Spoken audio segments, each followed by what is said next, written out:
नमस्कार दोस्तों। मैं हूं सौरभ और आपका स्वागत है आज की बाजार की एक और नई वीडियो में, जहां पर बजट पेश हुआ। एक दिन बीत चुका है और आज बाजार कैसा था इसके बारे में बात करेंगे और कल बाजार में क्या क्या होने वाला है उसके बारे में भी बात करेंगे। तो चलिए शुरू करते हैं। सेंसेक्स और निफ्टी में बजट के बाद रिकवरी। आज भारतीय शेयर बाजार में बजट के झटके के बाद एक शानदार रिकवरी देखने को मिली। कल बजट के दौरान जहां सेंसेक्स में 1800 अंकों से ज्यादा की गिरावट आई थी, वहीं आज बाजार हरे निशान में बंद हुआ। निफ्टी भी 25,000 के करीब पहुंचने की कोशिश कर रहा है। निवेशकों ने निचले स्तरों पर खरीदारी की, जिससे बाजार को मजबूती मिली। बजट में घोषित इंफ्रास्ट्रक्चर और मैन्युफैक्चरिंग योजनाओं ने निवेशकों का भरोसा फिर से जगाया है। हालांकि बाजार में अभी भी सावधानी का माहौल है, क्योंकि कल की भारी गिरावट के बाद रिटेल निवेशक थोड़े डरे हुए हैं। विशेषज्ञों का मानना है कि ये रिकवरी टिकाऊ हो सकती है अगर वैश्विक संकेत सकारात्मक रहे। कल के लिए रणनीति ये होनी चाहिए कि आप क्वालिटी शेयरों में ही निवेश करें। एसटीटी बढ़ोतरी का बाजार पर गहरा असर। वित्त मंत्री निर्मला सीतारमण द्वारा फ्यूचर्स और ऑप्शंस पर सिक्योरिटीज ट्रांजैक्शन टैक्स एसटीटी बढ़ाने के फैसले ने ट्रेडर्स के बीच हलचल मचा दी है। फ्यूचर्स पर एसटीटी अब 0.05% और ऑप्शंस पर 0.15% कर दिया गया है। इस कदम से इंट्राडे ट्रेडर्स की लागत बढ़ गई है, जिसका असर कल बाजार की वॉल्यूम पर भी दिखा। आज बाजार संभल तो गया है, लेकिन ब्रोकरेज कंपनियों के शेयरों में अभी भी दबाव है। कई जानकारों का कहना है कि सरकार का उद्देश्य डेरिवेटिव मार्केट में अत्यधिक सट्टेबाजी को कम करना है। लंबी अवधि के निवेशकों के लिए ये खबर ज्यादा चिंताजनक नहीं है, लेकिन शॉर्ट टर्म ट्रेडर्स को अपनी रणनीति बदलनी होगी। आने वाले दिनों में ट्रेडिंग वॉल्यूम में कुछ कमी देखी जा सकती है। कल के लिए मार्केट प्रेडिक्शन 3 फरवरी 2026। कल यानी 3 फरवरी को बाजार में उतार चढ़ाव रहने की पूरी संभावना है। बजट के सभी आंकड़ों का विश्लेषण करने के बाद अब बड़े फंड हाउस अपनी पोजीशन बनाएंगे। निफ्टी के लिए 24,800 एक मजबूत सपोर्ट के रूप में काम करेगा, जबकि 25,300 पर कड़ा रेजिस्टेंस देखने को मिल सकता है। बैंक निफ्टी पर भी नजर रखनी होगी, क्योंकि बजट में बैंकिंग सेक्टर के लिए कोई बड़ी नकारात्मक खबर नहीं थी। अगर कल सुबह ग्लोबल मार्केट जैसे नैस्डैक या डाउ जोन्स में तेजी रहती है, तो भारतीय बाजार में भी गैप अप ओपनिंग हो सकती है। निवेशकों को सलाह है कि वे कल बाजार खुलने के पहले 1 घंटे तक कोई बड़ा ट्रेड न लें और ट्रेंड स्पष्ट होने का इंतजार करें। रेलवे शेयरों में जबरदस्त तेजी की उम्मीद। बजट 2026 में रेलवे सेक्टर के लिए रिकॉर्ड आवंटन किया गया है। नई वंदे भारत ट्रेनों और अमृत भारत स्टेशनों के विकास के लिए भारी फंड दिया गया है। इसका सीधा असर आज आईआरएफसी, आरवीएनएल और आईसीआरओएन जैसे शेयरों पर देखा गया। ये शेयर आज के टॉप गेनर्स की लिस्ट में शामिल रहे। कल के सत्र में भी रेलवे से जुड़ी कंपनियों में खरीदारी जारी रह सकती है। विशेषज्ञों का कहना है कि सरकार का फोकस अब रेलवे के आधुनिकीकरण और सुरक्षा प्रणालियों पर है। जो निवेशक लंबी अवधि के लिए सुरक्षित दांव खेलना चाहते हैं, उनके लिए रेलवे पीएसयू स्टॉक्स एक बेहतरीन विकल्प साबित हो सकते हैं। हालांकि इन शेयरों में हाल के दिनों में काफी रनअप हो चुका है, इसलिए गिरावट पर खरीदना बेहतर होगा। Defence sector. आत्मनिर्भर भारत को मिला बढ़ावा। रक्षा बजट में इस बार भी बड़ी बढ़ोतरी की गई है, जिससे डिफेंस सेक्टर की कंपनियों को बड़ा फायदा मिलने वाला है। एचएएल, बीईएल और मज़ागॉन डॉक जैसे शेयरों में आज अच्छी खरीदारी देखी गई। सरकार का जोर अब स्वदेशी हथियारों के उत्पादन और निर्यात पर है। बजट में डिफेंस कॉरिडोर के विस्तार के लिए भी विशेष प्रावधान किए गए हैं। इससे इन कंपनियों के पास ऑर्डर्स की संख्या बढ़ने की उम्मीद है। कल के बाजार में भी डिफेंस स्टॉक्स पर निवेशकों की पैनी नजर रहेगी। यदि आप डिफेंस सेक्टर में निवेश करना चाहते हैं, तो फंडामेंटली मजबूत कंपनियों को चुनें। आत्मनिर्भरता की ओर बढ़ते भारत के कदम इन कंपनियों के भविष्य को और भी सुनहरा बना रहे हैं। इंफ्रास्ट्रक्चर क्षेत्र के लिए 12.2 लाख करोड़ रुपए का बड़ा आवंटन। वित्त मंत्री ने बजट 2026 में इंफ्रास्ट्रक्चर के लिए 12.2 लाख करोड़ रुपए के रिकॉर्ड फंड की घोषणा की है। इस भारी आवंटन का सीधा असर आज लार्सन एंड टुर्बो यानी एलएनटी और केएनआर कंस्ट्रक्शन जैसी दिग्गज कंपनियों के शेयरों में देखने को मिला। सरकार का लक्ष्य अगले वित्तीय वर्ष में देश भर में नए एक्सप्रेसवे और पुलों का जाल बिछाना है। बाजार विश्लेषकों का मानना है कि निर्माण क्षेत्र की इन कंपनियों के पास अगले 3 साल तक के लिए पर्याप्त ऑर्डर बुक मौजूद है। कल के बाजार में भी सीमेंट और स्टील स्टॉक्स में अच्छी तेजी की उम्मीद है, क्योंकि इंफ्रास्ट्रक्चर बढ़ने से इन चीजों की मांग तेजी से बढ़ेगी। निवेशकों को सलाह है कि वे लंबी अवधि के नजरिए से इन शेयरों को होल्ड करें। आईटी सेक्टर में बजट के बाद चमक। जहां एक तरफ बाजार में उतार चढ़ाव था, वहीं आईटी यानी इंफॉर्मेशन टेक्नोलॉजी सेक्टर ने आज मजबूती दिखाई। बजट में आर्टिफिशियल इंटेलिजेंस मिशन के लिए 25 करोड़ रुपए के विशेष फंड और डिजिटल इंडिया के विस्तार की घोषणा ने निवेशकों का उत्साह बढ़ाया है। टीसीएस, विप्रो और इन्फोसिस जैसे शेयरों में आज निचले स्तरों से खरीदारी देखी गई। जानकारों का कहना है कि सरकार का जोर अब डिजिटल इकोनॉमी और सॉफ्टवेयर एक्सपोर्ट पर है, जिससे भारतीय आईटी कंपनियों को अंतर्राष्ट्रीय स्तर पर नई बढ़त मिल सकती है। कल के कारोबारी सत्र में आईटी स्टॉक्स एक सुरक्षित ठिकाने के रूप में उभर सकते हैं। अगर बाजार में फिर से बिकवाली आती है तो आईटी सेक्टर उसे संभालने में मदद कर सकता है। ऑटो सेक्टर, इलेक्ट्रिक वाहनों पर सरकार का दांव।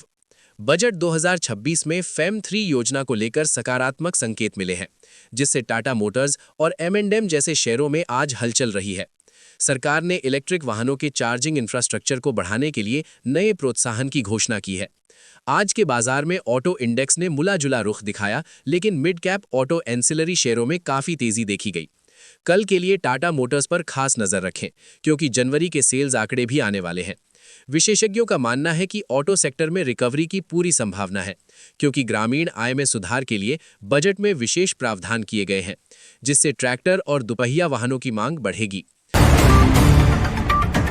बैंकिंग सेक्टर, पीएसयू बैंकों पर दबाव लेकिन निजी बैंक मजबूत। बजट में सरकारी बैंकों, पीएसयू बैंकों के विलय या बड़े निजीकरण को लेकर कोई स्पष्ट घोषणा न होने से आज एसबीआई और पीएनबी जैसे शेयरों में कुछ मुनाफा वसूली देखी गई। हालांकि एचडीएफसी बैंक और आईसीआईसीआई बैंक जैसे निजी बैंकों ने बाजार को सहारा दिया। वित्त मंत्री ने राजकोषीय घाटे को 4.2% तक सीमित रखने का जो लक्ष्य रखा है, वो बैंकिंग सेक्टर के लिए लंबी अवधि में बहुत अच्छा है।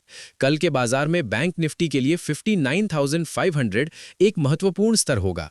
यानी बाजार में स्थिरता आती है तो बैंकिंग स्टॉक्स सबसे पहले रिकवर करेंगे। गोल्ड और सिल्वर में भारी गिरावट, ज्वेलरी स्टॉक्स को फायदा। बजट के दिन और उसके तुरंत बाद सोने और चांदी की कीमतों में भारी गिरावट देखी गई है। एमसीएक्स पर सोने और चांदी के दाम करीब 6% तक गिर गए, जिससे निवेशकों में हड़कंप मच गया। हालांकि ये गिरावट टाइटन और कल्याण ज्वेलर्स जैसे शेयरों के लिए अच्छी खबर हो सकती है, क्योंकि कच्चे माल की कीमतें कम होने से उनके मार्जिन में सुधार होगा। कल के बाजार में ज्वेलरी कंपनियों के शेयरों में खरीदारी देखने को मिल सकती है। निवेशकों को सोने की कीमतों में आ रही इस गिरावट को एक अवसर के रूप में देखना चाहिए, लेकिन सोने से जुड़े शेयरों में निवेश करते समय सावधानी बरतें।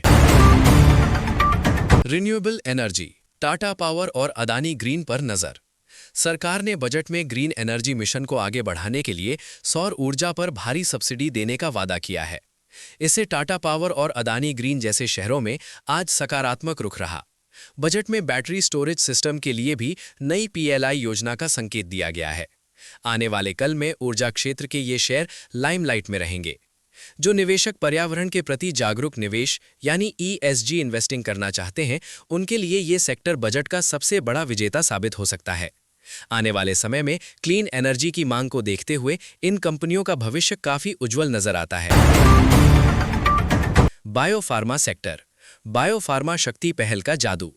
सरकार ने देश को ग्लोबल बायोफार्मा मैन्युफैक्चरिंग हब बनाने के लिए बायोफार्मा शक्ति पहल शुरू की है, जिसमें 10,000 करोड़ रुपए का निवेश किया जाएगा। इस खबर के बाद सन फार्मा और डॉक्टर रेड्डीज जैसे शेयरों में आज अच्छी बढ़त देखी गई। 3 नए national institute of pharmaceutical education यानी नाइपर स्थापित करने की घोषणा भी की गई है। कल के बाजार में हेल्थ केयर और फार्मा स्टॉक्स में तेजी बरकरार रहने की उम्मीद है। बजट में जिस तरह से रिसर्च और क्लिनिकल ट्रायल्स पर जोर दिया गया है, उससे भारतीय फार्मा कंपनियों की वैश्विक स्तर पर निर्भरता कम होगी और उनकी साख बढ़ेगी। फर्टिलाइजर और एग्री स्टॉक्स, ग्रामीण विकास पर जोर। वित्त मंत्री ने बजट में ग्रामीण विकास और कृषि ऋण के लक्ष्य को बढ़ाने की घोषणा की है। इससे कोरोमंडल इंटरनेशनल और दीपक फर्टिलाइजर्स जैसे शेयरों में आज तेजी का माहौल रहा। सरकार का फोकस अब नैनो यूरिया और प्राकृतिक खेती को बढ़ावा देने पर है। कल के कारोबारी सत्र में भी एग्री इनपुट कंपनियों के शेयरों में खरीदारों की दिलचस्पी बनी रह सकती है। बजट में ग्रामीण आवास योजना यानी PMAYG के तहत नए घरों के निर्माण की घोषणा से ग्रामीण अर्थव्यवस्था को मजबूती मिलेगी, जिसका सीधा फायदा उन कंपनियों को होगा जो ग्रामीण इलाकों में अपना कारोबार फैला रही हैं। सेमीकंडक्टर सेक्टर, ISM 2.0 से नई उड़ान। बजट 2023 में सेमीकंडक्टर निर्माण के लिए ISM 2.0 योजना को लॉन्च किया गया है। ये भारत को चिप मेकिंग में आत्मनिर्भर बनाने की दिशा में एक बड़ा कदम है। इससे डिक्सन टेक्नोलॉजीज और अन्य इलेक्ट्रॉनिक कंपोनेंट बनाने वाली कंपनियों के शेयरों में आज भारी उछाल आया। सरकार ने इलेक्ट्रॉनिक सामानों के निर्माण के लिए 40,000 करोड़ रुपए का आवंटन किया है। कल के लिए ये सेक्टर निवेशकों की पहली पसंद हो सकता है। विशेषज्ञों का मानना है कि भारत अब वैश्विक सप्लाई चेन का एक महत्वपूर्ण हिस्सा बनने जा रहा है, जिससे इस क्षेत्र की कंपनियों को बड़े विदेशी ऑर्डर मिल सकते हैं। FMCG सेक्टर, ग्रामीण मांग में सुधार की आस। बजट में मध्यम वर्ग और ग्रामीण आबादी के लिए की गई घोषणाओं से HUL और ITC जैसे शेयरों में स्थिरता देखी गई। सरकार ने बुनियादी ढांचे और रोजगार सृजन पर जो निवेश किया है, उससे लोगों की खर्च करने की क्षमता, डिस्पोजेबल इनकम बढ़ेगी। आज के बाजार में FMCG इंडेक्स थोड़ा दबाव में रहा, लेकिन कल इसमें रिकवरी की उम्मीद है। ग्रामीण भारत में बढ़ती मांग आने वाले महीनों में इन कंपनियों के तिमाही नतीजों को बेहतर बनाएगी। लॉन्ग टर्म पोर्टफोलियो के लिए FMCG स्टॉक्स अभी भी एक सुरक्षित दाव माने जा रहे हैं। टेक्सटाइल सेक्टर, एक्सपोर्ट बढ़ाने के लिए विशेष फंड। भारतीय टेक्सटाइल उद्योग को वैश्विक प्रतिस्पर्धा में लाने के लिए बजट में नए टेक्सटाइल पार्कों और एक्सपोर्ट इंसेंटिव्स की घोषणा की गई है। रेमंड और अरविंद लिमिटेड जैसे शेयरों में आज इस खबर का सकारात्मक असर दिखा। सरकार चाहती है कि बांग्लादेश और वियतनाम जैसे देशों के मुकाबले भारत का कपड़ा निर्यात बढ़े। कल के बाजार में टेक्सटाइल स्टॉक्स पर नजर रखना जरूरी है, क्योंकि इन कंपनियों को नई सरकारी नीतियों से काफी राहत मिलने की उम्मीद है। निवेशकों के लिए यह सेक्टर अब वैल्यूएशन के लिहाज से आकर्षक दिख रहा है। MSME sector, credit guarantee scheme का विस्तार। बजट में MSME के लिए क्रेडिट गारंटी स्कीम को और मजबूत करने का प्रस्ताव है, जिससे छोटे उद्योगों को आसानी से कर्ज मिल सकेगा। इसका फायदा उन NBFC कंपनियों को होगा जो छोटे व्यवसायों को लोन देती हैं। मुथूट फाइनेंस और चोलामंडलम इन्वेस्टमेंट जैसे शेयरों में आज मजबूती दिखी। कल के बाजार में NBFC सेक्टर में तेजी लौट सकती है, क्योंकि लिक्विडिटी के मोर्चे पर सरकार ने कई सकारात्मक कदम उठाए हैं। छोटे उद्योगों की मजबूती से देश की आर्थिक विकास दर में तेजी आएगी, जिसका फायदा शेयर बाजार को भी मिलेगा। रियल एस्टेट, शहरी विकास योजनाओं से बूस्ट। बजट में स्मार्ट सिटी मिशन और शहरी बुनियादी ढांचे के विकास के लिए अतिरिक्त फंड की घोषणा की गई है। इससे DLF और गोदरेज प्रॉपर्टीज जैसे शेयरों में आज निवेशकों का भरोसा बढ़ा। सरकार ने किफायती आवास, अफोर्डेबल हाउसिंग के लिए टैक्स लाभों को भी जारी रखने का संकेत दिया है।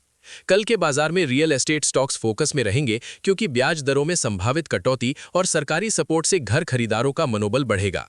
इस सेक्टर में हालिया गिरावट के बाद अब अच्छी रिकवरी के संकेत मिल रहे हैं। PSU विनिवेश, सरकार की नई रणनीति। बजट में विनिवेश के लक्ष्य को लेकर सरकार ने थोड़ी सावधानी बरती है, लेकिन शिपिंग कॉरपोरेशन और कॉनकॉर जैसे शेयरों में निजीकरण की उम्मीद अभी भी बनी हुई है। आज इन शेयरों में उतार चढ़ाव रहा। विशेषज्ञों का कहना है कि सरकार अब बड़ी कंपनियों के बजाय रणनीतिक विनिवेश पर ज्यादा ध्यान देगी। कल के सत्र में PSU शेयरों में चुनिंदा खरीदारी देखी जा सकती है। निवेशकों को उन PSU स्टॉक्स पर नजर रखनी चाहिए जिनका डिविडेंड यील्ड अच्छा है और जिनमें वैल्यू अनलॉकिंग की संभावना है। रुपया और बॉन्ड मार्केट, बजट का असर। बजट में राजकोषीय अनुशासन की घोषणा के बाद आज भारतीय रुपया डॉलर के मुकाबले थोड़ा मजबूत हुआ। बॉन्ड यील्ड में भी कुछ गिरावट देखी गई, जो कि शेयर बाजार के लिए एक अच्छा संकेत है। सरकार ने विदेशी निवेशकों को आकर्षित करने के लिए बॉन्ड मार्केट में सुधार के उपाय किए हैं।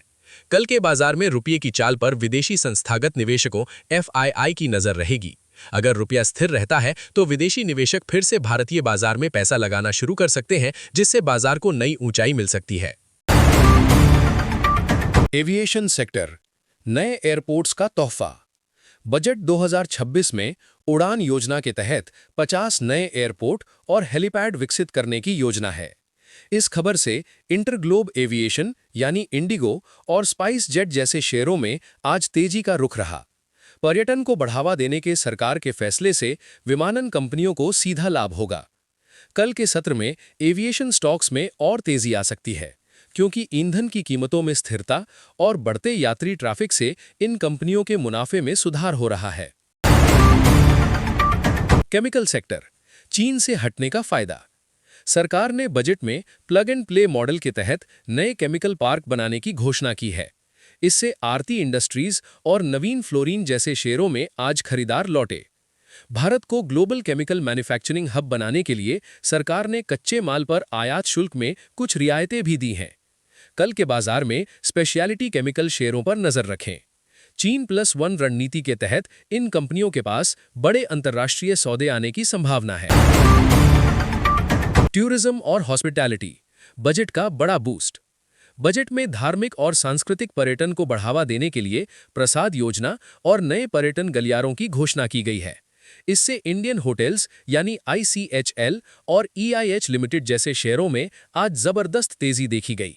सरकार का लक्ष्य पर्यटन के जरिए रोजगार पैदा करना है। कल के कारोबारी सत्र में होटल और ट्रैवल कंपनियों के शेयरों में निवेशकों की अच्छी दिलचस्पी रहने की उम्मीद है। हॉस्पिटैलिटी सेक्टर अब कोरोना के प्रभाव से पूरी तरह उबर चुका है और बजट की घोषणाएं इसे और गति देंगी। ऑयल एंड गैस, सब्सिडी और ग्रीन हाइड्रोजन। बजट में ग्रीन हाइड्रोजन मिशन के लिए अतिरिक्त आवंटन और प्राकृतिक गैस के पाइपलाइन नेटवर्क के विस्तार की घोषणा की गई है। इससे रिलायंस इंडस्ट्रीज यानी RIL और गेल जैसे शेयरों में आज स्थिरता रही। सरकार का जोर अब कार्बन फुटप्रिंट कम करने पर है, जिससे पारंपरिक ऊर्जा कंपनियों को भी रिन्यूएबल क्षेत्र में उतरने के लिए प्रोत्साहन मिल रहा है। कल के बाजार में OMC कंपनियों जैसे BPCL और HPCL पर नजर रखें, क्योंकि बजट के बाद पेट्रोल डीजल की कीमतों और सब्सिडी को लेकर स्थिति साफ होगी। रिटेल निवेशकों के लिए बजट का संदेश, धैर्य रखें। आज के बाजार का सबसे बड़ा संदेश ये है कि बजट के बाद की अस्थिरता से घबराएं नहीं। हालांकि STT में बढ़ोतरी जैसे फैसलों से शॉर्ट टर्म ट्रेडर्स को थोड़ी दिक्कत हो सकती है, लेकिन लॉन्ग टर्म निवेशकों के लिए भारत की विकास गाथा यानी ग्रोथ स्टोरी अभी भी बरकरार है। बजट में मैन्युफैक्चरिंग और इंफ्रास्ट्रक्चर पर जो जोर दिया गया है, वो अगले 5-10 सालों में भारतीय अर्थव्यवस्था की सूरत बदल देगा। कल के बाजार में निवेश करते समय स्टॉप लॉस का उपयोग जरूर करें और केवल अच्छी गुणवत्ता वाले शेयरों में ही पैसा लगाएं। याद रखें, शेयर बाजार में धैर्य ही सबसे बड़ा हथियार है। तो दोस्तों, आज की वीडियो में बस इतना ही। फिर से मुलाकात होगा आज की बाजार के कल के नई वीडियो में।